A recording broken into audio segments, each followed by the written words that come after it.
বিশ্ব বাণিজ্যের মোড়ল যুক্তরাষ্ট্রের সাথে বাংলাদেশের সম্পর্কে আবারও বৈরী হওয়া।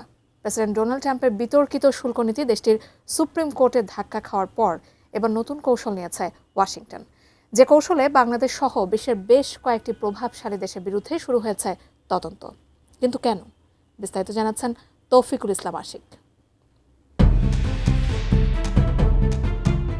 গত বছর এপ্রিলে বিশ্বব্যাপী আরোপিত যুক্তরাষ্ট্রের প্রেসিডেন্ট ডোনাল্ড ট্রাম্পের শুল্ক নীতিকে মার্কিন সুপ্রিম কোর্ট অবৈধ ঘোষণা করার পর থেকেই ক্ষুব্ধ ছিলেন ট্রাম্প নিজেই।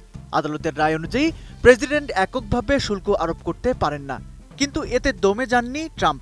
আদালতের সেই রায়কে ভয়াবহ ও মূর্খতা বলে আখ্যা দিয়ে এবার তদন্তের মাধ্যমে শুল্ক আরোপের আইনি পথ খুঁজছেন তিনি। বুধবার যুক্তরাষ্ট্রের বাণিজ্য প্রতিনিধি জেমিসন গ্রিয়ার জানান, বাংলাদেশ, চীন, ভারত ও মেক্সিকোর মতো দেশগুলোর বিরুদ্ধে বড় ধরনের বাণিজ্য তদন্ত শুরু করেছে ওয়াশিংটন।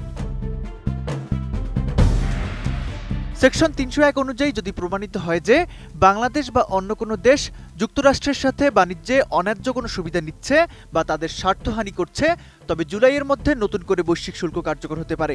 গত বছর ট্রাম্পের শুল্কের চাপের মুখে বাংলাদেশ ও যুক্তরাষ্ট্রের মধ্যে একটি বিশেষ বাণিজ্য চুক্তি স্বাক্ষরিত হয়েছিল, যার ফলে নির্দিষ্ট কিছু তৈরি পোশাকে রপ্তানি শুল্ক শূন্যে নেমে এসেছিল। কিন্তু সুপ্রিম কোর্টের রায়ের পর সেই চুক্তির ভবিষ্যৎ এখন চরম অনিশ্চয়তার মুখে। হোয়াইট হাউস বলছে, চুক্তি বহাল থাকলেও শুল্কের হার যে কোনো সময় বদলে যেতে পারে। তদন্তের তালিকায় বাংলাদেশের সাথে রয়েছে ভিয়েতনাম, থাইল্যান্ড ও কম্বোডিয়া সহ ঢাকার প্রধান প্রতিযোগী দেশগুলো। বিশ্লেষকরা মনে করছেন, ট্রাম্প প্রশাসন মূলত এই তদন্তের মাধ্যমে তার বাণিজ্য অংশীদারদের আরও জোরালোভাবে শুল্ক আরোপের হুমকি দেওয়ার সুযোগ পাচ্ছে। তবে কেবল বাংলাদেশ নয়, ইউরোপীয় ইউনিয়ন, জাপান ও দক্ষিণ কোরিয়াও এই তদন্তের আওতাভুক্ত। অর্থাৎ ট্রাম্পের আমেরিকা ফার্স্ট নীতির অধীনে বিশ্বজুড়ে একটি নতুন বাণিজ্যিক যুদ্ধ শুরুর উপক্রম হয়েছে। তাদের মতে বাংলাদেশের জন্য এই তদন্ত এক বড় ধরনের অর্থনৈতিক পরীক্ষা। মোট রপ্তানি আয়ের একটি বড় অংশ আসে মার্কিন বাজার থেকে। যদি নতুন করে আরও 10 বা 15% শুল্ক আরোপিত হয়, তবে প্রতিযোগিতামূলক বাজারে টিকে থাকা বাংলাদেশের জন্য কঠিন হয়ে পড়বে। ট্রাম্পের অস্থায়ী শুল্ক জুলাই শেষ হওয়ার আগেই এই তদন্ত শেষ করার পরিকল্পনা করছে ওয়াশিংটন।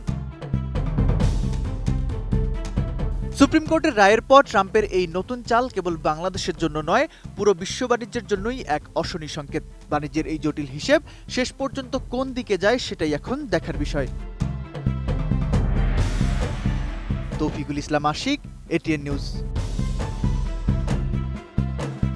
উৎসবে ভালোবাসা